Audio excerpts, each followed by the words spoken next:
DVGಯವರ ಜ್ಞಾಪಕ ಚಿತ್ರಶಾಲೆ ರಾಷ್ಟ್ರ ಸಂಸ್ಥಿತಿಯ ಮೂಲ ಸೂತ್ರಗಳು.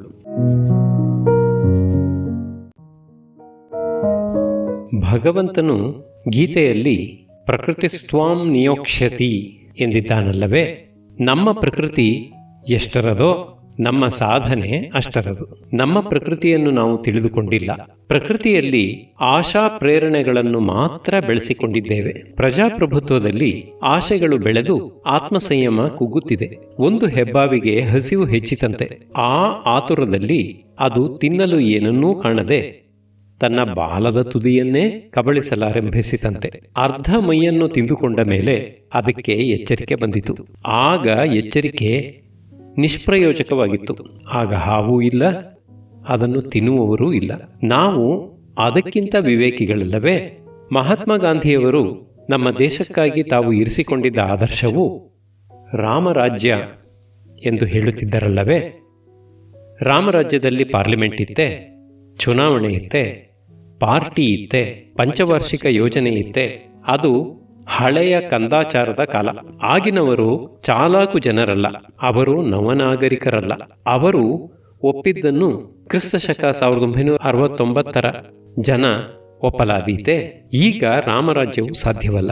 ಈಗ ಬೇರೆ ಯೋಜನೆ ಅವಶ್ಯವಾಗಿದೆ. ಪ್ರಜಾರಾಜ್ಯದಿಂದ ಏಳಿಗೆಯೇ? ಎಷ್ಟೋ ದೇಶಗಳು ಪ್ರಜಾರಾಜ್ಯದಿಂದ ಮೇಲ್ಮೆ ಪಡೆದುಕೊಂಡಿಲ್ಲವೇ ಎಂಬ ಪ್ರಶ್ನೆಯನ್ನು ಯಾರಾದರೂ ಕೇಳಿಯಾರು. ಈಗ ಕ್ರಿಸ್ತಶಕ 1969 ಆ ಪ್ರಶ್ನೆಗೆ ಉತ್ತರವನ್ನು ನಿಷ್ಕರ್ಷೆಯಾಗಿ ಹೇಳಬಹುದು. ಪ್ರಜಾರಾಜ್ಯದ ಕಾರಣದಿಂದ ಯಾವ ದೇಶವೂ ಉತ್ಕೃಷ್ಟ ಸ್ಥಿತಿಗೆ ಬಂದಿಲ್ಲ. Russia, England, Germany, France, America ಈ ಯಾವ ಪಾಶ್ಚಾತ್ಯ ರಾಜ್ಯವನ್ನು ನೋಡಿದರೂ ಅಲ್ಲಿಯ ರಾಜ್ಯ ಪದ್ಧತಿಯಿಂದ ಆಯಾ ದೇಶದ ಜನರು ಸಂತೃಪ್ತರಾಗಿದ್ದಾರೆಂದು ಹೇಳುವ ಹಾಗಿಲ್ಲ. ಇಂಡಿಯಾದ ಜನಕ್ಕೆ ಆದರ್ಶ ಎನಿಸಿಕೊಂಡಿದ್ದ ಇಂಗ್ಲೆಂಡಿನಲ್ಲಿಯೇ ರಾಜ್ಯ ಸ್ಥಿತಿ ಈಗ ಅಸ್ತವ್ಯಸ್ತವಾಗಿದೆ. ಕಾರ್ಮಿಕ ಜನವರ್ಗ ಅಧಿಕಾರಕ್ಕೆ ಬಂದ ಮೇಲೆ ಹಿಂದಿನ ಸಂಸ್ಥೆ ಸಂಪ್ರದಾಯಗಳು ಕದಲಿ ಚದುರಿ ಹೋಗಿ ಜನರ ಜೀವನ ಕುಂಟಾಗುತ್ತಿದೆ. ರಾಜ್ಯದ ಆಡಳಿತ ಆಗಾಗ ಎಡವಿ ಮುಗ್ಗರಿಸುತ್ತಿದೆ.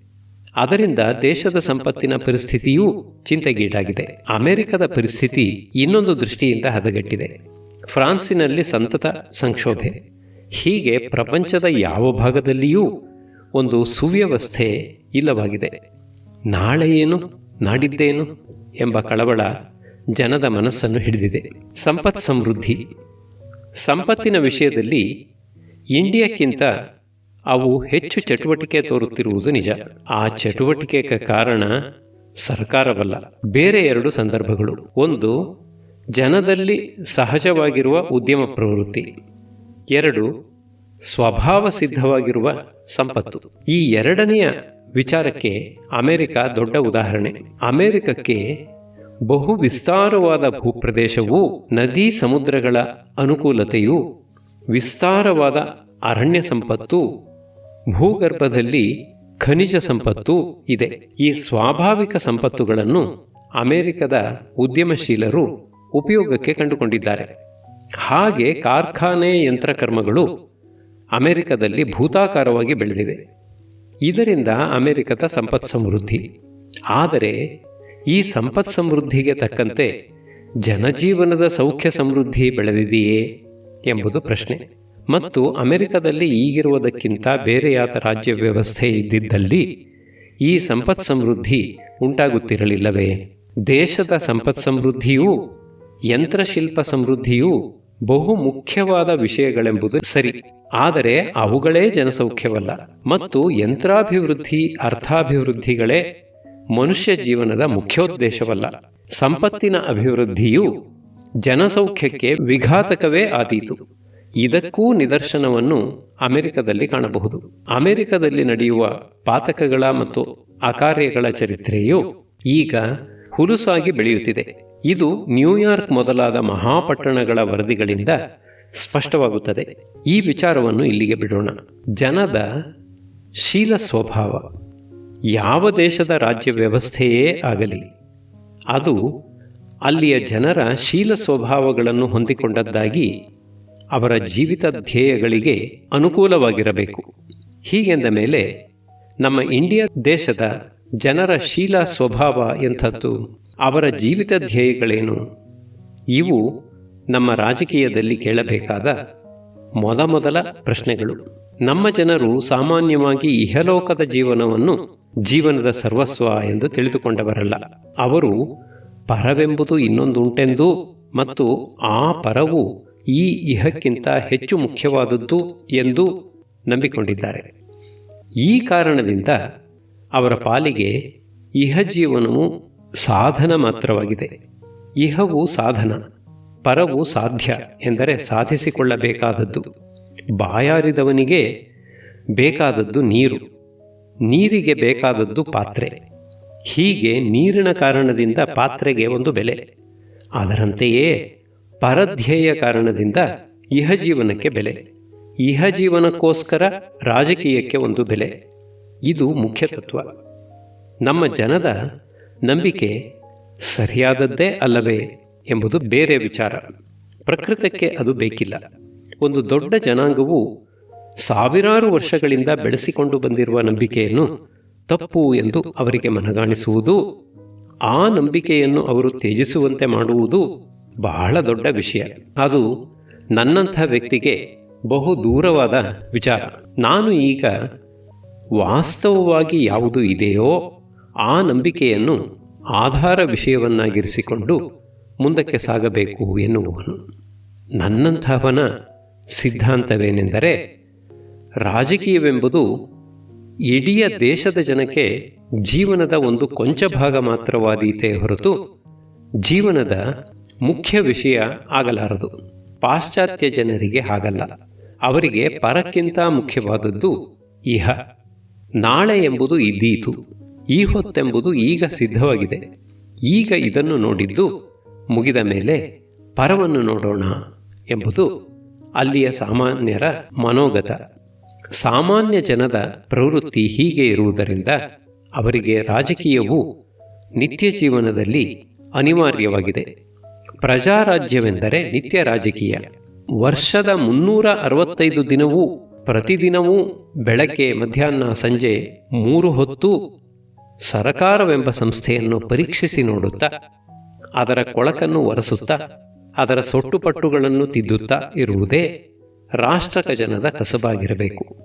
ಹೊಟ್ಟೆಗೋಸ್ಕರ ಅನ್ನ, ಹೆಚ್ಚು ಹೆಚ್ಚು ಅನ್ನಕ್ಕೋಸ್ಕರ ನಿತ್ಯ ರಾಜಕೀಯ. ಹೀಗೆ ಪ್ರಜಾರಾಜ್ಯವೆಂಬುದು ಅದೇ ಒಂದು ಸ್ವತಂತ್ರ ಕಸುಬು ಮತ್ತು ಸಾರ್ವಕಾಲಿಕವಾದ ಕಸುಬು. ಉಪಾಧ್ಯಾಯನೂ, ಕಾರ್ಖಾನೆಯ ಕಾರ್ಮಿಕನೂ, ವೈದ್ಯನೂ, ಇಂಜಿನಿಯರೂ ತಮ್ಮ ತಮ್ಮ ಕಸುಬಿಗಾಗಿ ಅಷ್ಟಿಷ್ಟು ದುಡಿಮೆ ಮಾಡುತ್ತಾರೆ. ರಾಜಕೀಯಸ್ಥನಿಗಾದರೋ ಸರ್ವದಾ ಅದೇ ಅವನ ದುಡಿಮೆ. ಭಾಷಣ, ಘೋಷಣ, ತಂತ್ರ, ಉಪಾಯ, ಹಠ, ಛಲ, ವೈರಪೋಷಣೆ, ವೀರ ನಟನೆ ಇವು ರಾಜಕೀಯಸ್ಥ ವೃತ್ತಿಯ ಮುಖ್ಯಾಂಶಗಳು. ಭಾರತೀಯರ ಮನೋವೃತ್ತಿ ಇವು ಸಾಮಾನ್ಯ ಹಿಂದುವಿನ ಸ್ವಭಾವಕ್ಕೆ ಒಗ್ಗುವ ಕೆಲಸಗಳಲ್ಲ. ಅವನು ಅಯ್ಯ, ಅಂಗೈಯಗಲದ ಹೊಟ್ಟೆಗೋಸ್ಕರ ಇಷ್ಟು ಪರದಾಟವೇ ಎನ್ನುವವನು. ಮಹಾನುಭಾವರಾದ ವೇದಾಂತ ದೇಶಿಕರು ಹೇಳುತ್ತಾರೆ, ಶಿಲಂ ಕಿಮನಲಂ ಭವೇದನಲ ಮೋದರಂ ಬಾಧಿತುಂ ವಯಃ ಪ್ರಸೃತಿ ಪೂರಕಂ ಕಿಮುನ ಧಾರಕಂ ಸಾರಸಂ. ಭತ್ತದ ಪೈರಿನ ತಳದಲ್ಲಿ ತಾನಾಗಿ ಉದುರಿರುವ ಕಾಳುಗಳನ್ನು ಬೇಯಿಸಿ ಅನ್ನ ಮಾಡಿಕೊಂಡು ತಿಂದರೆ ಅದು ಹೊಟ್ಟೆಯಲ್ಲಿನ ಬೆಂಕಿಯನ್ನು ಶಮನ ಮಾಡಲು ಸಾಲದೋ? ಹೊಳೆಯಲ್ಲಿಯೋ ಕೊಳದಲ್ಲಿಯೋ ಬೊಗಸೆಯಿಂದ ನೀರನ್ನು ತೆಗೆದುಕೊಂಡು ಕುಡಿದರೆ ಅದು ಬಾಯಾರಿಕೆಯನ್ನು ಹೋಗಲಾಡಿಸಲಾರದೋ?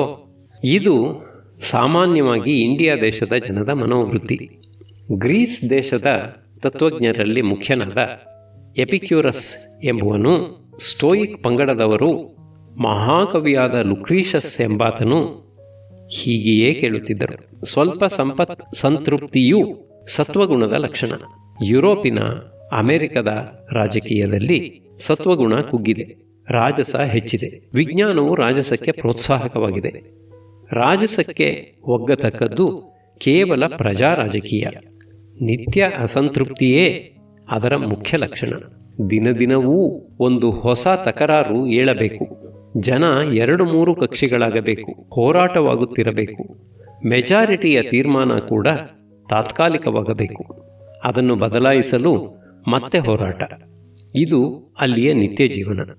ಇದು ನಮ್ಮ ಜನಕ್ಕೆ ಒಪ್ಪುವಂಥದ್ದಲ್ಲ. ರಾಜಕೀಯವನ್ನು ಒಂದು ಪ್ರತ್ಯೇಕವಾದ ಸ್ವತಂತ್ರ ಕಸುಬನ್ನಾಗಿ ಮಾಡುವುದು ಯಾರಿಗೂ ಹಿತಕರವಲ್ಲ. ಅದು ರಾಜಕೀಯಸ್ಥನ ಸ್ವಭಾವವನ್ನು ಕೀಳು ಮಾಡುತ್ತದೆ. ಜನದ ಒಗ್ಗಟ್ಟನ್ನು ಮುರಿದು ಕಕ್ಷಿ ಪಕ್ಷಗಳ ಗೊಂದಲವನ್ನು ಎಬ್ಬಿಸುತ್ತದೆ. ಜನದ ಮನಸ್ಸನ್ನು ಪರದ ಚಿಂತನೆಯಿಂದ ಬೇರೆ ಕಡೆಗೆ ತಿರುಗಿಸಿ ಲೌಕಿಕ ಲೋಭಗಳನ್ನು ಬೆಳೆಸಿ ಆತ್ಮದ ಅವನತಿಗೆ ಕಾರಣವಾಗುತ್ತದೆ. ಇದಕ್ಕೆ ನಮ್ಮ ದೇಶ ಸಿದ್ಧವಾಗಿಲ್ಲ, ಸಿದ್ಧವಾಗಬಾರದು. ಹಾಗೆಂದರೆ ನಮಗೆ ಪ್ರಜಾ ರಾಜಕೀಯ ಸುತರಾಂ ಬೇಡವೆಂದು ಅರ್ಥವಲ್ಲ. ರಾಜ್ಯವು ಪ್ರಜೆಯನ್ನು ಅವಲಂಬಿಸಿಕೊಂಡಿರಬೇಕಾದದ್ದೆಂಬುದು ಮುಖ್ಯ ತತ್ವ. ರಾಜ್ಯದ ನೀತಿಗಳು, ಕಾಯ್ದೆ ಕಟ್ಟುಪಾಡುಗಳು ಜನಬಾಹುಳ್ಯಕ್ಕೆ ಸಮ್ಮತವಾಗಿರಬೇಕು. ಹೀಗೆ ಜನಬಾಹುಳ್ಯದ ನಿಜವಾದ ಮನೋಗತವನ್ನು ವ್ಯಕ್ತಪಡಿಸುವುದಕ್ಕೆ ಎಷ್ಟು ಮಾತ್ರ ರಾಜಕೀಯ ಅವಶ್ಯವೋ ಅಷ್ಟು ಮಾತ್ರ ಪ್ರಜಾಧಿಕಾರವನ್ನು ಕಾಪಾಡಬೇಕಾದದ್ದು. ಅದನ್ನು ಮೀರಿದ ಪ್ರಜಾ ರಾಜಕೀಯವು ವಿಪರೀತಕ್ಕೆ ಎಡೆಮಾಡಿತು. ಸ್ವಾತಂತ್ರ್ಯ ಪೂರ್ವದ 60 ವರ್ಷಗಳ ಮೈಸೂರಿನ ಚರಿತ್ರೆಯನ್ನು ಹಕ್ಕಿಯ ಕಣ್ಣಿನಿಂದ ನೋಡೋಣ. ಹಕ್ಕಿಯ ನೋಟಕ್ಕೆ ಸಿಕ್ಕುವುದು ಶಿಖರ ಗೋಪುರಗಳ ಮೇಲ್ಭಾಗ. ಕಟ್ಟಡಗಳ ಸಂದುಗೊಂದುಗಳು, ಮೂಲೆ ಮೊಡಕುಗಳು ಹಕ್ಕಿಗೆ ಕಾಣಬಾರವು. ರಾಜ್ಯವು ಒಟ್ಟಿನಲ್ಲಿ ತನ್ನ ಯೋಗಕ್ಷೇಮಗಳನ್ನು ಗಳಿಸಿಕೊಳ್ಳಲಾಯಿತೆ, ಅಭ್ಯುದಯವನ್ನು ಸಾಧಿಸಿಕೊಳ್ಳಲಾಯಿತೆ. ಆಗಿದ್ದರೆ ಅದು ಎಷ್ಟು ಮಾತ್ರ, ಆಗದೇ ಹೋಗಿದ್ದರೆ ಅದೇಕೆ ಹಾಗೆ? ಈ ಪ್ರಶ್ನೆಗಳಿಗೆ ಉತ್ತರ ಕಂಡುಕೊಳ್ಳುವುದು ನಮ್ಮ ಉದ್ದೇಶ. ಗಾತ್ರವು ಅಪಕೃತ. ರಾಜ್ಯವು ದೊಡ್ಡದೇ ಚಿಕ್ಕದೇ ಎಂಬ ಪ್ರಶ್ನೆಗೆ ಇಲ್ಲಿ ಸ್ಥಳವಿಲ್ಲ. ವಿಸ್ತಾರದಲ್ಲಿ ಆಗಲಿ, ಜನಸಂಖ್ಯೆಯಲ್ಲಾಗಲಿ, ಸಂಪನ್ಮೂಲಗಳಲ್ಲಿ ಆಗಲಿ ಮೈಸೂರಿಗಿಂತ ದೊಡ್ಡದಾದ ರಾಜ್ಯಗಳು ಭೂಲೋಕದಲ್ಲಿ ಎಷ್ಟೋ ಇವೆ. ಅದಕ್ಕಿಂತ ಸಣ್ಣವಾದವೂ ಎಷ್ಟೋ ಇವೆ. ರಾಜ್ಯದ ಗಾತ್ರ ನಮಗೆ ಅಪ್ರಕೃತ. ಮುಖ್ಯವಾದದ್ದು ರಾಜ್ಯ ನಿರ್ವಾಹ ಕ್ರಮ, ರಾಜ್ಯದ ಕಾರ್ಯನೀತಿ, ರಾಜ್ಯ ಯಂತ್ರದ ಚಕ್ರ ಕೀಲುಗಳು, ಅವುಗಳ ಬಲಾಬಲ ಸ್ಥಾನಗಳು. ಬೆಂಗಳೂರು ಸೆಂಟ್ರಲ್ ಕಾಲೇಜಿನ ಮಧ್ಯ ಗೋಪುರದಲ್ಲಿ ಒಂದು ದೊಡ್ಡ ಗಡಿಯಾರ ಇರುತ್ತದಷ್ಟೇ. ಕಾಲೇಜಿನ ವಿದ್ಯಾರ್ಥಿನಿಯ ಪುಟ್ಟ ಕೈಯ ಮಣಿಕಟ್ಟಿನಲ್ಲಿ ಪುಟ್ಟ ಗಡಿಯಾರ, ರಿಸ್ಟ್ ವಾಚ್ ಇರುತ್ತದೆ. ಆ ದೊಡ್ಡ ಗಡಿಯಾರಕ್ಕಿಂತ ಇನ್ನೂ ದೊಡ್ಡ ಗಡಿಯಾರಗಳು, ಬಿಗ್ ಬೆನ್ ಅಂಥವು ಎಷ್ಟೋ ಇವೆ. ಪ್ಯಾರಿಸ್, ನ್ಯೂಯಾರ್ಕ್ ಮೊದಲಾದ ಎಷ್ಟೋ ಪಟ್ಟಣಗಳಲ್ಲಿ ದೊಡ್ಡ ದೊಡ್ಡ ಗೋಪುರ ಗಡಿಯಾರಗಳು ಇರುತ್ತವೆ. ಈ ಬೇರೆ ಬೇರೆ ಗಡಿಯಾರಗಳಲ್ಲಿ ಕಾಣುವ ಭೇದವು ಗಾತ್ರ ಮಾತ್ರದ್ದು, ಯಂತ್ರ ಸ್ವರೂಪದ್ದಲ್ಲ. ಯಂತ್ರ ರಚನೆ ಮೂರರಲ್ಲಿಯೂ ಒಂದೇ ತತ್ವವನ್ನು ಅನುಸರಿಸಿದ್ದು. ಯಂತ್ರಾಂಗಗಳ ಚಲನೆಯ ರೀತಿಯಲ್ಲಿಯೂ ಪರಿಮಾಣದಲ್ಲಿಯೂ ಒಂದೇ ಲೆಕ್ಕಾಚಾರ. ಒಂದು ದೃಷ್ಟಿಯಿಂದ ನೋಡಿದರೆ ಚಿಕ್ಕ ಗಡಿಯಾರದ ನೂರು ನಾಜೂಕುಗಳು ಹೆಚ್ಚಿನವು. ರಿಪೇರಿ ಮಾಡಬೇಕಾಗಿ ಬಂದಾಗ ದೊಡ್ಡ ಗಡಿಯಾರಕ್ಕಿಂತ ಸಣ್ಣ ಗಡಿಯಾರ ಹೆಚ್ಚು ಜಾಗರೂಕತೆಯನ್ನು, ಪ್ರಯಾಸವನ್ನು ಅಪೇಕ್ಷಿಸುತ್ತದೆ. ರಾಜ್ಯ ಯಂತ್ರದ ವಿಚಾರವೂ ಹಾಗೆಯೇ. ದೊಡ್ಡ ರಾಜ್ಯವನ್ನು ಆಳುವವರಿಗೆ ಕಷ್ಟಗಳೂ ಪರೀಕ್ಷೆಗಳೂ ಇರುತ್ತವೆ ಎಂದರೆ ಸಣ್ಣ ರಾಜ್ಯದವರಿಗೂ ಅವು ಬೇರೆ ಇರುತ್ತವೆ. ಆನೆಯ ಹೊರೆ ಆನೆಗೆ ಇದ್ದರೆ ಇರುವೆಯ ಹೊರೆ ಇರುವೆಗೂ ಇರುತ್ತದೆ. ಇಷ್ಟರ ಮೇಲೆ ಮೈಸೂರು ಸ್ವತಂತ್ರ ರಾಜ್ಯವಾಗಿರಲಿಲ್ಲ. ಅದು ಅಧೀನ ರಾಜ್ಯ. ಬ್ರಿಟಿಷ್ ಪ್ರತಿನಿಧಿಗಳ ಮೇಲ್ವಿಚಾರಣೆಗಳಿಗೆ ಒಳಪಟ್ಟಿದ್ದದ್ದು. ಈ ಅಧಿಕಾರ ಮಿತಿಯನ್ನು ನಾವು ನೆನಪಿನಲ್ಲಿ ಇರಿಸಿಕೊಳ್ಳಬೇಕು. ಹಾಗಿದ್ದರೂ ಮೈಸೂರು ರಾಜ್ಯ 60 ವರ್ಷದಷ್ಟು ದೀರ್ಘಕಾಲ ತಲೆ ಎತ್ತಿ ನಿಂತು ಯಶಸ್ವಿಯಾಗಿ ಬಾಳಿತು ಎಂಬುದು ಮುಖ್ಯ ವಿಷಯ. ಮೈಸೂರಿನ ಸಾಧನೆ. ರಾಜ್ಯವು ಸಾಧಿಸಬೇಕಾದ ಕಾರ್ಯಗಳನ್ನು 2 ಜಾತಿಯಾಗಿ ವಿಂಗಡಿಸಬಹುದು. ಒಂದು ದಿನಚರಿ ಎಂದರೆ ಅಂದೊಂದಿನ ಸಾಮಾನ್ಯವಾದ ಆಡಳಿತ, ಅಡ್ಮಿನಿಸ್ಟ್ರೇಷನ್. 2 ಪ್ರಗತಿ ಎಂದರೆ ಪ್ರಜೆಯ ಕ್ಷೇಮಾಭ್ಯುದಯಗಳನ್ನು ಇನ್ನೂ ಮೇಲ್ಮಟ್ಟಕ್ಕೆ ಏರಿಸುವುದು. ಈ 2 ಬಗೆಯ ಹಿತ ಸಾಧನೆಯಲ್ಲಿಯೂ ಮೈಸೂರು ಕೃತಾರ್ಥವೆನಿಸಿತು. ಇಂಡಿಯಾದ ಯಾವ ಪ್ರಾಂತಕ್ಕೂ ಯಾವ ರಾಜ್ಯಕ್ಕೂ ಅದು ಎಂದೂ ಹಿಂದೆ ಬಿದ್ದಿದ್ದಲ್ಲ ಮತ್ತು ಕೆಲ ವಿಚಾರಗಳಲ್ಲಿ ಅನೇಕ ಪ್ರಾಂತಗಳಿಗಿಂತ, ರಾಜ್ಯಗಳಿಗಿಂತ ಮುಂಬರಿದಿತ್ತು. ಇದು ಮೈಸೂರಿನ ರಾಜ್ಯ ವ್ಯವಸ್ಥೆಯ ಸಾಧನೆ. ನನ್ನ ವೈಯಕ್ತಿಕ ವಿಮರ್ಶೆಯಲ್ಲಿ 1880ರಿಂದ 1940ರವರೆಗಿನ 60 ವರ್ಷಗಳು ಮೈಸೂರು ರಾಜ್ಯದ ಚರಿತ್ರೆ ಇಂದಿನ ಪ್ರಜಾಭಿಮಾನಿಗಳ ಸಾವಧಾನ ವ್ಯಾಸಂಗಕ್ಕೆ ಅರ್ಹವಾಗಿದೆ.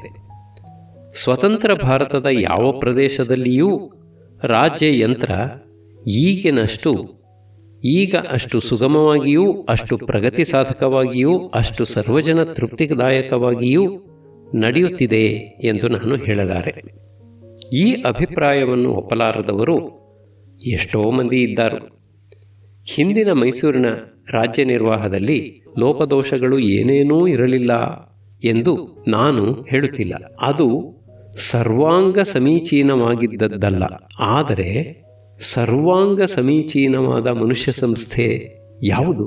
ವೈಯಕ್ತಿಕವಾದ ಅಸಮಾಧಾನಗಳು ಎಂಥ ಸರ್ಕಾರದಲ್ಲಿಯೂ ಕೊಂಚ ಇದ್ದೇ ಇರುತ್ತವೆ. ಉದ್ಯೋಗಸ್ಥರಲ್ಲಿ ಸೀನಿಯಾರಿಟಿ ವಿಚಾರ, ಪ್ರಮೋಷನುಗಳು, ವರ್ಗಾವರ್ಗಿಗಳು, ದಿನಭತ್ಯಗಳು, ಇಂಥ ಬಾಬುಗಳ ಪುಕಾರು. ಜನವರ್ಗದಲ್ಲಿ ತಮ್ಮ ಮಗನಿಗೆ ಚಾಕರಿ ಸಿಕ್ಕಲಿಲ್ಲ, ತಮ್ಮ ಬಂಧುವಿಗೆ ಕಾಂಟ್ರಾಕ್ಟು ದೊರೆಯಲಿಲ್ಲ, ತಮ್ಮ ನೆಂಟನಿಗೆ ಯಾವುದೋ ರಿಯಾಯಿತಿ ಸಿಕ್ಕಲಿಲ್ಲ, ಇಂಥ ಪುಕಾರುಗಳು ಮುದುಕನ ಮೈನೋವುಗಳಂತೆ ಒಂದು ವಿಧದಲ್ಲಿ ಅಲ್ಲದಿದ್ದರೆ ಇನ್ನೊಂದು ವಿಧದಲ್ಲಿ ಯಾವಾಗಲೂ ಇದ್ದೇ ಇರುತ್ತವೆ. ಇದು ವಿಚಾರಾರ್ಹವಲ್ಲ. ರಾಜ್ಯವು ಒಂದು ಮನುಷ್ಯ ಸಂಸ್ಥೆ. ಮನುಷ್ಯ ಸಹಜವಾದ ಲೋಪದೋಷಗಳು ಅವನ ಸಂಸ್ಥೆಯಲ್ಲಿ ಪ್ರತಿಬಿಂಬಿಸುವುದು ಅನಿವಾರ್ಯವಾಗಿದೆ. ಆದದ್ದರಿಂದ ನಾವು ಯಾವ ಸರ್ಕಾರದ ವಿಷಯದಲ್ಲಾಗಲಿ ಕೇಳಬೇಕಾದ ಪ್ರಶ್ನೆ ಇದು ಸರ್ವದೋಷ ವಿವರ್ಜಿತವಾಗಿದೆಯೇ, ಸರ್ವಗುಣ ಪರಿಪೂರ್ಣವಾಗಿದೆಯೇ ಎಂದಲ್ಲ. ನಾವು ಕೇಳಬಹುದಾದ ಪ್ರಶ್ನೆ ಇದು: ಈ ರಾಜ್ಯಕ್ರಮದಲ್ಲಿ ಮನುಷ್ಯ ಸಾಧ್ಯವಾದಷ್ಟು ಮಟ್ಟಿನ ದೋಷ ನಿವಾರಣೆಗೂ ಗುಣಾಭಿವೃದ್ಧಿಗೂ ಸಾಧನೋಪಾಯಗಳುಂಟೆ? ಇದು ಪ್ರಶ್ನೆ. ಈ ಪ್ರಶ್ನೆಗೆ ನಮ್ಮ ಹಳೆಯ ಮೈಸೂರಿನ ರಾಜ್ಯಕ್ರಮವು ಸಮರ್ಪಕವಾಗಿತ್ತು ಎಂದು ನನ್ನ ಉತ್ತರ. ದಿವಾನರ ಪಾತ್ರ. ಸ್ವಾತಂತ್ರ್ಯ ಪೂರ್ವದ ಆಡಳಿತದಲ್ಲಿ ರಾಜ್ಯ ಯಂತ್ರದ ಮುಖ್ಯ ಚಾಲಕರಾಗಿದ್ದವರು ದಿವಾನರು, ಎಂದರೆ ಮುಖ್ಯಮಂತ್ರಿಗಳು. ಯಾರ ಸಲಹೆಯಾದರೂ ಯಾರ ಆಲೋಚನೆಯಾದರೂ ಕಾರ್ಯರೂಪಕ್ಕೆ ಬರುವುದು ಮುಖ್ಯಮಂತ್ರಿಯ ಮೂಲಕ. ಒಂದಾನೊಂದು ಸಂಕಲ್ಪ ಮಹಾರಾಜರದೇ ಆಗಿರಲಿ, ಮಹಾಜನ ಸಭೆಯದೇ ಆಗಿರಲಿ, ಅಥವಾ ಆಡಳಿತಗಾರರದಾಗಲಿ, ಅದು ಯಾರ ಮನಸ್ಸಿನಲ್ಲಿ ಉದಿಸಿದ್ದರೂ ಅದನ್ನು ಕಾರ್ಯಕ್ಷೇತ್ರದಲ್ಲಿ ರೂಪುಗೊಳಿಸುವ ಅಧಿಕಾರಿ ದಿವಾನ ಅಥವಾ ಮುಖ್ಯಮಂತ್ರಿ. ಮತ್ತು ಯಾರ ಸಲಹೆ ಸೂಚನೆಗಳಿಗೂ ಕಾದಿರದೆ ಸ್ವತಂತ್ರಾಲೋಚನೆಯಿಂದ ಕಾರ್ಯನಿಶ್ಚಯ ಮಾಡಿ ಪ್ರಜಾಹಿತವನ್ನು ಸಂಪಾದಿಸಬೇಕಾದವನು ದಿವಾನ ಅಥವಾ ಮುಖ್ಯಮಂತ್ರಿ. ಇದು ನಮ್ಮ ಹಿಂದಿನ ರಾಜ್ಯ ಪದ್ಧತಿಯ ಮುಖ್ಯ ಲಕ್ಷಣ. ದಿವಾನರ ಆಡಳಿತದ ವಿಚಕ್ಷಣೆ. 1940ಕ್ಕೆ ಹಿಂದೆ ದಿವಾನ್ ಅಧಿಕಾರ ನಡೆಸಿದವರೆಲ್ಲರೂ ಅವರವರ ದಾರಿಯಲ್ಲಿ ರಾಜ್ಯನಿಷ್ಠರು, ಸಮರ್ಥರು. ರಾಜ್ಯ ಕಾರ್ಯದಲ್ಲಿ ಒಂದು ಪ್ರಗತಿ, 2 ನಿತ್ಯ ನಿರ್ವಾಹ ಎಂಬ 2 ದರ್ಜೆಗಳು ಎಂದು ಹಿಂದೆ ಹೇಳಿದೆ. ಅದಕ್ಕೆ ಅನುಸಾರವಾಗಿ ರಾಜ್ಯದ ಅಧಿಕಾರ ಚಾಲಕರಲ್ಲಿಯೂ 2 ದರ್ಜೆಗಳುಂಟು. 1 ರಾಜ್ಯ ವಿಚಕ್ಷಣರು, ಸ್ಟೇಟ್ಸ್ಮೆನ್. 2 ನಿಯುಕ್ತ ನಿರ್ವಾಹಕರು, ಅಡ್ಮಿನಿಸ್ಟ್ರೇಟರ್ಸ್. ಹೀಗೆ ನೋಡಿದರೆ ಮೈಸೂರಿನ ದಿವಾನರುಗಳಲ್ಲಿ 4 ರಾಜ್ಯ ವಿಚಕ್ಷಣರು: ರಂಗಾಚಾರ್ಲು, ಶೇಷಾದ್ರಿ ಅಯ್ಯರ್, ವಿಶ್ವೇಶ್ವರಯ್ಯ, ಮಿರ್ಜಾ. ಇವರು ಮಿಕ್ಕ 6 ಮಂದಿ Thumboo Chetty, PN Krishnamurthy, VP Madhavrao, T Anandrao, AR Banerjee, Kantharaja ಅರಸರು ಅಡ್ಮಿನಿಸ್ಟ್ರೇಟರ್ಸ್ ಎಂಬ ನಿಯುಕ್ತ ನಿರ್ವಾಹಕರ್ತರ ದರ್ಜೆಯಲ್ಲಿ ಉನ್ನತರಾದವರು. ರಾಜ್ಯ ವಿಚಕ್ಷಣರು 4 ಬಗೆ. ರಂಗಾಚಾರ್ಲು ಪ್ರಜಾಪ್ರಬೋಧನೆ, ಸಂಪತ್ ಪ್ರಗತಿ, ಆಡಳಿತ. 2 ಶೇಷಾದ್ರಿ ಅಯ್ಯರ್ ಸಂಪತ್ ಪ್ರಗತಿ, ಆಡಳಿತ. 3 ವಿಶ್ವೇಶ್ವರಯ್ಯ ಸಂಪತ್ ಪ್ರಗತಿ, ಪ್ರಜಾಶಿಕ್ಷಣ, ಆಡಳಿತ.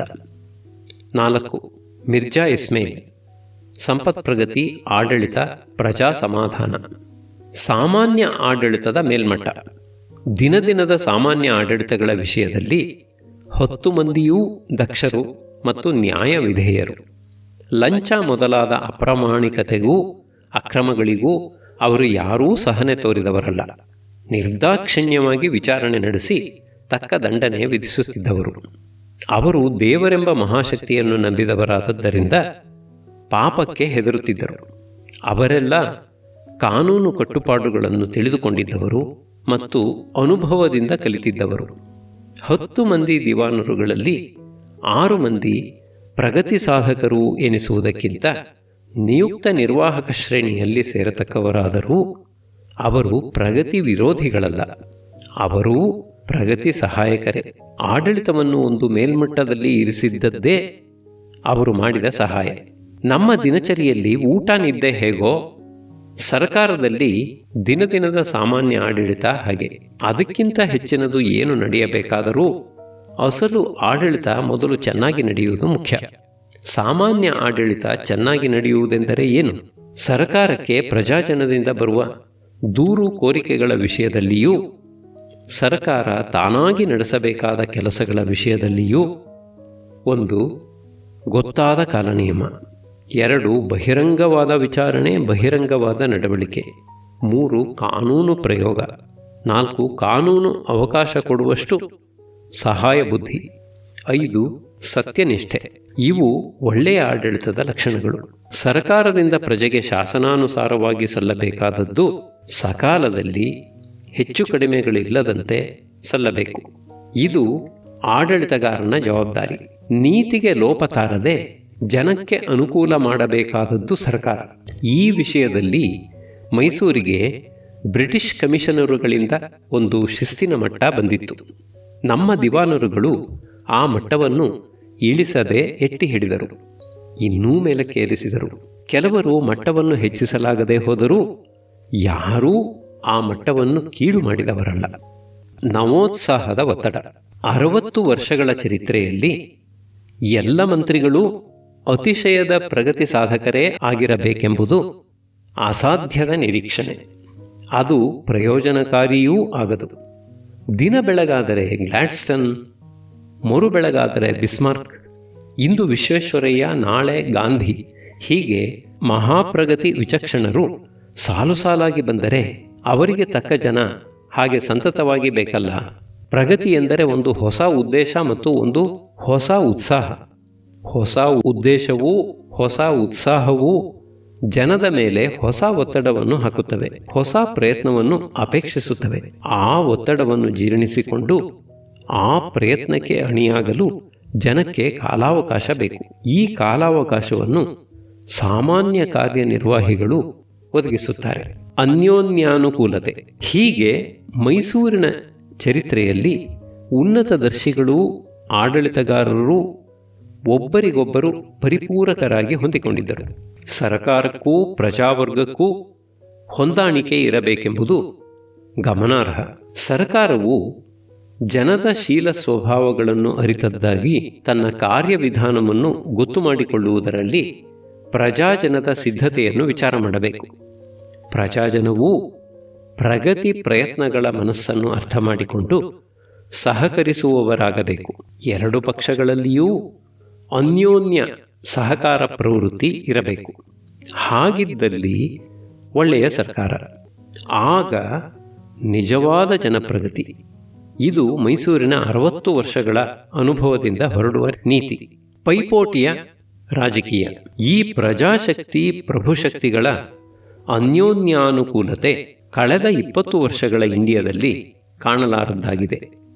ನಾವು ಈಗ ಅಂಗೀಕರಿಸಿಕೊಂಡಿರುವ ರಾಜ್ಯ ಪದ್ಧತಿ ಪ್ರಜಾಮಂಡಲದ ಇಬ್ಬಾಗ ಮುಬ್ಬಾಗಗಳ ಪರಸ್ಪರ ಸ್ಪರ್ಧೆಯ ಆಧಾರದ ಮೇಲೆ ಕಟ್ಟಿದ್ದಾಗಿದೆ. ಪ್ರಜಾಜನದಲ್ಲಿ ಯಾವಾಗಲೂ 2-3 ತಂಡಗಳು. ಆ ತಂಡಗಳಲ್ಲಿ ನಿತ್ಯ ಪೈಪೋಟಿ. ಈ ತಂಡ ಆ ತಂಡದಲ್ಲಿ ಹುಡುಕುವುದು, ಆ ತಂಡ ಈ ತಂಡದ ಕೊಳಕನ್ನೆತ್ತಿ ತೋರಿಸುವುದು. ದಿನ ಬೆಳಗಾದರೆ ಒಂದು ಹೊಸ ಪುಕಾರು, ದಿನದಿನವೂ ಒಳಸಂಚು, ದಿನದಿನವೂ ದೋಷಾರೋಪಣೆ, ದಿನದಿನವೂ ಕಿತ್ತಾಟ. ಇದು ದ್ವಿಪಕ್ಷದ ರಾಜಕೀಯ. ಇಂಗ್ಲೆಂಡಿನಲ್ಲಿದ್ದ ಪಕ್ಷಗಳು ಹಿಂದೆ ಸರ್ವಜನ ಸಮಾಜಕ್ಕೂ ಅನ್ವಯಿಸುವ ಕೆಲವು ತತ್ವಗಳನ್ನು ಅವಲಂಬಿಸಿಕೊಂಡಿದ್ದವು. ಈಗ ಹಳೆಯ 2ರ ಜೊತೆಗೆ 3ನೆಯ ಪಕ್ಷವೊಂದು ಹುಟ್ಟಿಕೊಂಡಿದೆ. ಇದು ಕಾರ್ಮಿಕ ಜನದ ಅಥವಾ ಸಮಾಜ ಸ್ವಾಮ್ಯವಾದಿಗಳ ಪಕ್ಷ. ಪೂರ್ವದಲ್ಲಿದ್ದ ಸಾಂಪ್ರದಾಯಿಕ ಅಥವಾ ಕನ್ಸರ್ವೇಟಿವ್ ಪಕ್ಷದಲ್ಲಿಯೂ, ಲಿಬರಲ್ ಅಥವಾ ಸುಧಾರಕ ಪಕ್ಷದಲ್ಲಿಯೂ ಎಲ್ಲ ಜನವರ್ಗಗಳೂ ಇದ್ದವು. ಶ್ರೀಮಂತರು, ಸಾಮಾನ್ಯರು, ಕಾರ್ಖಾನೆ ಮಾಲೀಕರು, ಕೂಲಿ ಜೀತಗಾರರು, ಈ ನಾನಾ ಜನವರ್ಗಗಳು ಆ ಹಳೆಯ 2 ರಾಜಕೀಯ ಪಕ್ಷಗಳಲ್ಲಿಯೂ ಇದ್ದರು. ಈಗ ಹೊಸದಾಗಿರುವ ಕಾರ್ಮಿಕ ಸಮಾಜ ಪಕ್ಷವಾದರೋ ಕೇವಲ ಜೀತಗಾರರ ಗುಂಪು. ಮಾಲೀಕ ವರ್ಗಕ್ಕೆ ಪ್ರತಿಕಕ್ಷಿಯಾಗಿ ಹುಟ್ಟಿದ್ದು. ವೈಷಮ್ಯವೇ ಅದರ ತಳಹದಿ. ಹೀಗೆ ಇಂಗ್ಲೆಂಡಿನ ರಾಜಕೀಯ ಈಗ ಹದಗೆಡುತ್ತಿದೆ. ಇಂಥದ್ದನ್ನು ನಾವು ಅನುಕರಣ ಮಾಡಿರುವುದು. ಕಸುಬು. ಇನ್ನು ಮುಂದೆ ನಮ್ಮ ರಾಜಕೀಯದಲ್ಲಿ ಒಟ್ಟು ಜನತೆಯ ದೃಷ್ಟಿ ಹಿಂದೆ ಬಿದ್ದು ಏಕಪಕ್ಷ ದೃಷ್ಟಿ ಪ್ರಬಲಿಸುವುದು ಹೆಚ್ಚು ಸಂಭವ.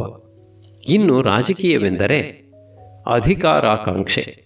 ಅದಕ್ಕಾಗಿ ಗುಂಪುಗಳನ್ನು ನಡೆಸುವುದಕ್ಕಾಗಿ ನಾಯಕರು, ಆ ನಾಯಕರನ್ನು ಸುತ್ತುಗಟ್ಟಿ ಅನುಯಾಯಿಗಳು. ಹೀಗೆ ರಾಜಕೀಯವು ಒಂದು ಕಸುಬಾಗಿ ಬೆಳೆಯುತ್ತಿದೆ.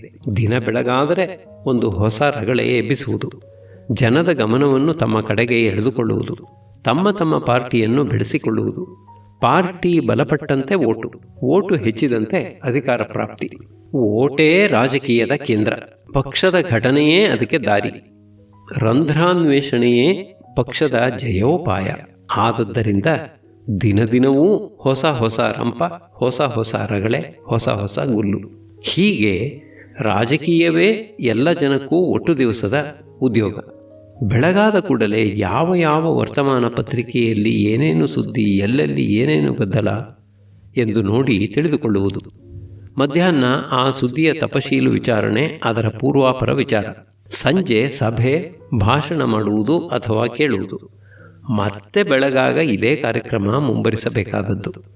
ಹೀಗೆ ವಾರದಿಂದ ವಾರಕ್ಕೆ, ತಿಂಗಳಿಂದ ತಿಂಗಳಿಗೆ, ವರ್ಷದಿಂದ ವರ್ಷಕ್ಕೆ, ವರ್ಷದ 365 ದಿವಸವೂ ರಾಜಕೀಯಕ್ಕೆ, ಸ್ವಂತಕ್ಕೆ ಎಂದೂ ಬಿಡುವಿಲ್ಲ. ನಮ್ಮ ಜನ ಇಷ್ಟು ಒತ್ತಡವನ್ನು ತಡೆದಾರೆ, ಇಷ್ಟು ಅವಶ್ಯವೇ. ನಮ್ಮ ಜನಕ್ಕೆ ಇಹಜೀವನವು ಮನುಷ್ಯ ಜೀವನದ ಒಂದು ಭಾಗ ಮಾತ್ರ. ಇಹಜೀವನದಲ್ಲಿ ರಾಜಕೀಯ ಒಂದು ಭಾಗ ಮಾತ್ರ. ನಮ್ಮ ಜೀವನಕ್ಕಾಗಿ ರಾಜಕೀಯವೇ ಹೊರತು ರಾಜಕೀಯಕ್ಕಾಗಿ ಜೀವನವಲ್ಲ. ನಮ್ಮ ಜನರು ರಾಜಕೀಯದಿಂದ ಅಪೇಕ್ಷಿಸುವುದು ಸ್ವಲ್ಪವನ್ನ, ಬಹುವನ್ನಲ್ಲ. ಆ ಸ್ವಲ್ಪಕ್ಕೆ ಎಷ್ಟು ಮಟ್ಟಿನ ರಾಜಕೀಯ ಅವಶ್ಯವೋ ಅಷ್ಟು ಮಾತ್ರ ಇರಬೇಕು ರಾಜ್ಯದ ಹಗರಣ. ಅದಕ್ಕಿಂತ ಹೆಚ್ಚು ಕೂಡುದು. ಪ್ರಜಾವಿಹಿತ ರಾಜ್ಯ. ನಮ್ಮ ರಾಜ್ಯವು ನಮ್ಮ ಜೀವಿತ ಧ್ಯೇಯಕ್ಕೆ ಅನುಗುಣವಾಗಿರಬೇಕು. ನಮ್ಮ ಜೀವನವು ದೇಹದ ಜೀವನ ಮಾತ್ರವಲ್ಲ, ನಮಗೆ ಅಂತರಂಗ ಜೀವನವೂ ಉಂಟು. ಅಧ್ಯಾತ್ಮ, ಧರ್ಮ, ಜೀವಮೈತ್ರಿ, ಸಂಗೀತ, ಸಾಹಿತ್ಯ, ಕಲೆಗಳು ಇವೆಲ್ಲ ಉತ್ತಮ ಜೀವಿತದ ಧ್ಯೇಯಗಳು. ರಾಜಕೀಯದ ಅವಾಂತರವು ಈ ಧ್ಯೇಯಗಳಿಗೆ ಹಾನಿ ತರುವಷ್ಟಾಗಬಾರದು. ಓಟಿನ ರಾಜಕೀಯವು ಮನಸ್ಸನ್ನು ಕಲಕಿ ದ್ವೇಷಾಸೂಯೆಗಳ ಬೀಜವನ್ನು ಬಿತ್ತಬಲ್ಲದು. ಆದದ್ದರಿಂದ ಪ್ರಜಾ ರಾಜಕೀಯದ ವಿಷಯದಲ್ಲಿ ಸದಸದ್ವಿವೇಕಿಗಳು ಜಾಗರೂಕರಾಗಿರಬೇಕು.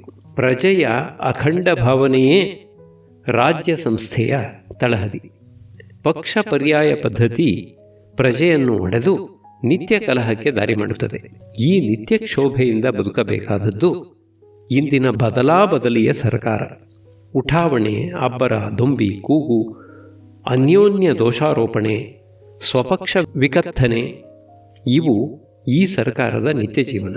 ಇಂಥ ನಿತ್ಯ ಪ್ರಜಾ ಸಂಕ್ಷೋಭೆ ಇಲ್ಲದ ಪ್ರಜಾಭಿಪ್ರಾಯಕ್ಕೆ ಮನ್ನಣೆ ಕೊಡುತ್ತಿದ್ದ ಸರ್ಕಾರ ಹಿಂದಿನ ಮೈಸೂರು ಸರ್ಕಾರ.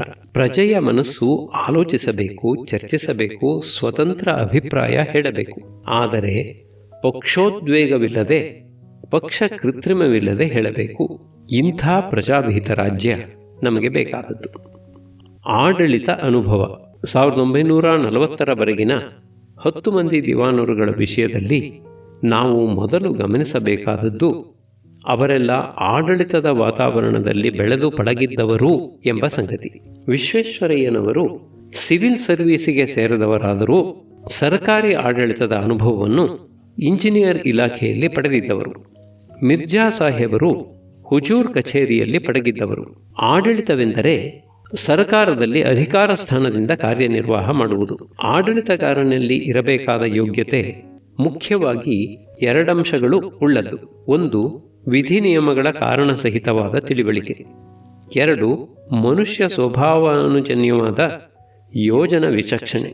ವಿಧಿ ನಿಯಮಗಳನ್ನು ಕೊಂಚಮಟ್ಟಿಗೆ ಪುಸ್ತಕದಿಂದ ತಿಳಿದುಕೊಳ್ಳಲಾಗುತ್ತದೆ, ಉಳಿದದ್ದನ್ನು ಅಭ್ಯಾಸ ರೂಢಿಗಳಿಂದಲೇ ತಿಳಿದುಕೊಳ್ಳಬೇಕು. ಸ್ವಭಾವಾನುಭವವೆಂದರೆ 2 ಅಂಶ. 1. ತಾನು ತನ್ನ ಸಹೋದ್ಯೋಗಿ ಮೊದಲಾದ ಇತರರಿಗೆ ಹೊಂದಿಕೊಳ್ಳುವುದು. 2. ಆ ಇತರರನ್ನು ತನ್ನ ಕಾರ್ಯಕ್ಕೆ ಹೊಂದಿಸಿಕೊಳ್ಳುವುದು. ಈ 2 ಬಗೆಯ ಹೊಂದಿಕೆ ಅನುಭವದಿಂದಲೇ ಬರತಕ್ಕದ್ದು. ಕೆಲವೊಂ ಮಾಳ್ಪವರಿಂದ ಕಂಡು ಎಂಬುದು ಇದೆ. ಈ ಬಹುಕಾಲದ ಅಭ್ಯಾಸ, ರೂಢಿ, ಅನುಭವ, ಪಳಗಿಕೆ ಇದೇ ವಾತಾವರಣ. ಆಡಳಿತಗಾರನ ಶಕ್ತಿ ಚತುರತೆಗಳು ಪಕ್ವಕ್ಕೆ ಬರುವುದು ವಾತಾವರಣದ ಪ್ರಭಾವದಿಂದ. ಈ ವಾತಾವರಣ ತಯಾರಿಯ ಬೆಲೆ ಎಂಥದ್ದು ಎಂಬುದು ಕಳೆದ 20 ವರ್ಷಗಳ ಮಿನಿಸ್ಟರುಗಳ ಕಾರ್ಯನೀತಿಯನ್ನು ಪರಿಶೀಲಿಸಿ ನೋಡಿದವರಿಗೆ ಗೊತ್ತಾಗಿರುತ್ತದೆ.